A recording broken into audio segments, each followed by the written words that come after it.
don't know how many episodes of these things we've done. I don't know, 12, 15, I don't know. But the bigger they get and the more they grow, the more questions, the more people it reaches. Yeah. And we had an incident, or not an incident, but a case last week. Somebody reached out, actually reached out to Amanda first, my wife. Yeah. Said that their daughter was going through some things, and then they got in touch with me, and I said, well, I have to hand this over to the powers that be, so I give the information to you. And I guess because I didn't know what to say, and she asked me, how does this thing work? Yeah. How does it work? And I thought, we've done this many. I think it's important for the people that if they see this, that they know what they can do versus going, oh, that's over my head. I don't know who to call. What do I do? And I just thought it'd be a good time to kind of give them a brief explanation of how it works. How do you get into treatment? Like, I know I didn't have no problem with it because they took me. Yeah. I didn't have a say-so in it. But just kind of, I thought it would just be something good for the viewers to understand what actually happens. And I think sometimes we take for granted, because we live this every day, that you think every family lives this and everyone understands. Right. So basically, just calling in, usually that first phone call will come like into our office or reach out to one of us.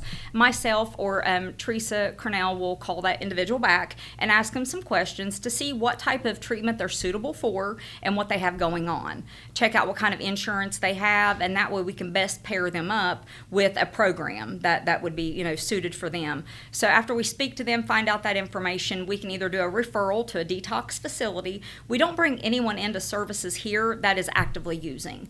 It's just inhumane to make someone sit going through the sickness of withdrawal. Absolutely. So and they won't stay. I mean, they're going to go because our brain's not going to do it. So we'll send them to a detox unit first, and then after they get done with detox, come into one of our facilities, and they'll go through a period of time where we're going to help them do things like gain a Social Security card, birth certificate, ID, maybe get caught up on some of the physical ailments that we have that we don't address during active addiction, see a nurse, see a doctor, mental health. Sometimes like which came first, the mental health or the addiction. Right. So we always have a mental health exam done just to see if we need that assistance. Right.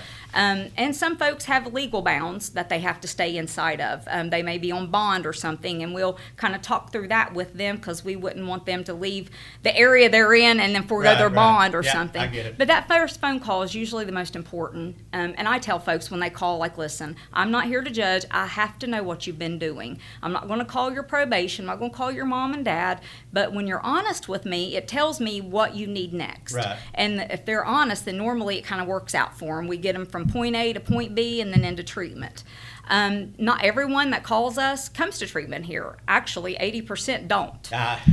We send them out. We talked about that earlier. We had somebody, they got in touch with us in dire need. You reach out, don't get a return phone call, and that happens all the time. All the time. But it still shouldn't.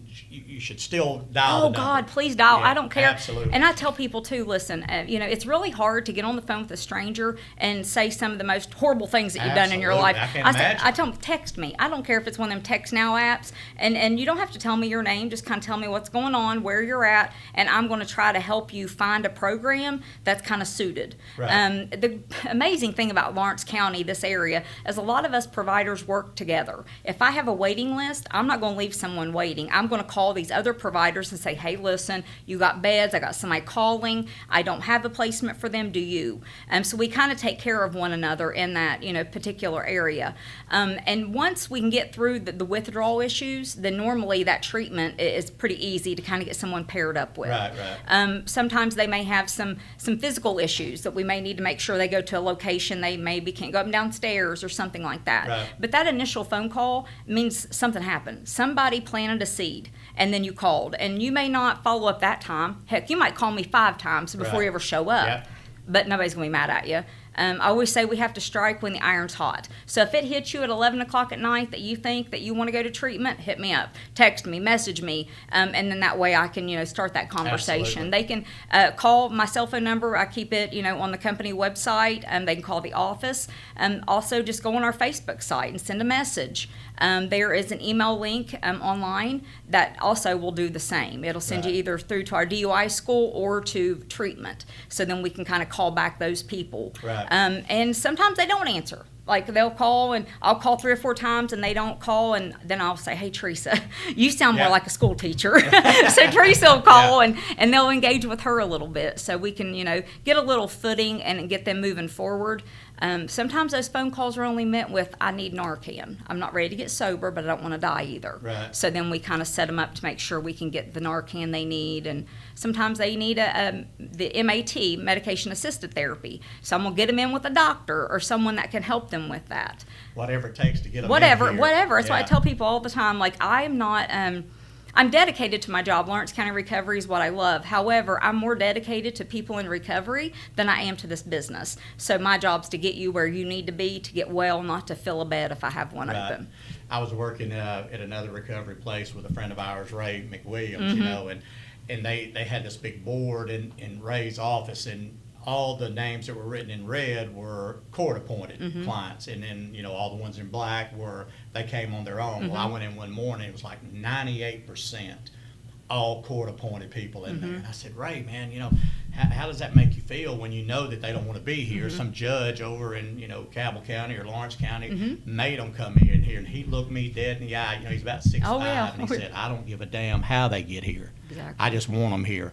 I'll handle the rest." And man, it resonated with me. Oh, yeah. And he meant it too. Well, Lord, With every ounce of like his I do, being. he was very, very, because you're thinking somebody made somebody Yeah. do it, then they don't want to do it. It's like trying to make somebody tell you love you. If they don't mean it, doesn't mean anything to you. But he looked me dead in the eye and he said, "I don't give a damn how they get here. Yeah. Who sends them here? As long as I can get them here, then I've got a chance to save somebody's life." And One of the most amazing things with me, we were looking at our intake board and stuff, going over some stuff this morning, and like 65% of ours are here on their own accord.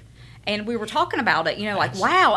We were looking at it, and I was like, I had to go back and check. I'm like, are we sure? And it was. And I don't know if it's because they get to work sooner than some other programs, because that happens sometimes. They want to go somewhere because they need to get back to work and get a job or what Right. have you.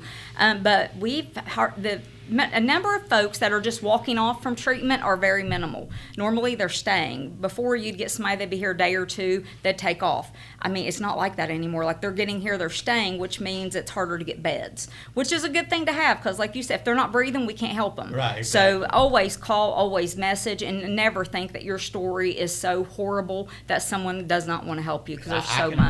imagine between her and Donna and everybody else here, myself, it's not the worst. No, yeah. Never be afraid to call, Yes. even if you're a parent, a sister or a brother, and Yeah. that was what happened to us last week. It was a parent calling, and then of course the child wasn't ready. Yeah. But kudos to the mom Oh, for gosh. going, man, my daughter needs help. Don't Yeah. ever be afraid. We'll put a number up. Like I said, Yeah. Kat, everything you need to know is on the website, and it is. emails, phone numbers, and so forth. It's And, everything.